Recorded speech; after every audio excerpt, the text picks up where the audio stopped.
સાબરમતી આશ્રમ પર આ એક સંક્ષિપ્ત વિશ્લેષણ છે।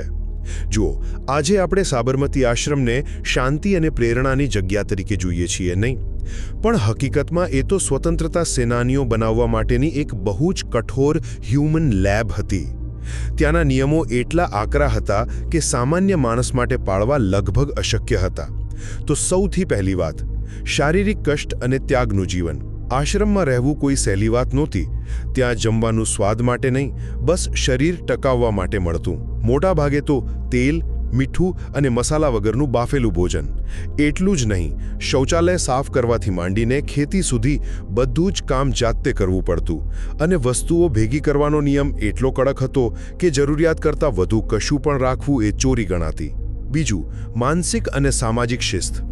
અહિંસાનો નિયમ એટલો ચુસ્ત હતો કે આશ્રમમાં ઝેરી સાપ આવે તો પણ તેને મારવાની સખત મનાઈ હતી।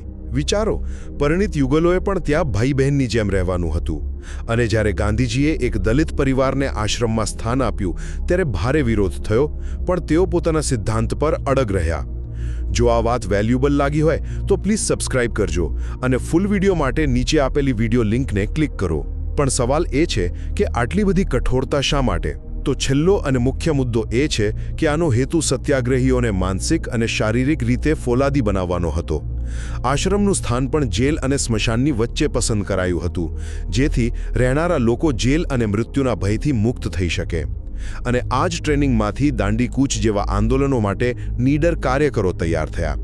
ટૂંકમાં, સાબરમતી આશ્રમ કોઈ શાંતિથી આરામ કરવાની જગ્યા નહોતી, પણ એ તો આઝાદીના સૈનિકોને તપાવવાની એક ભઠ્ઠી હતી।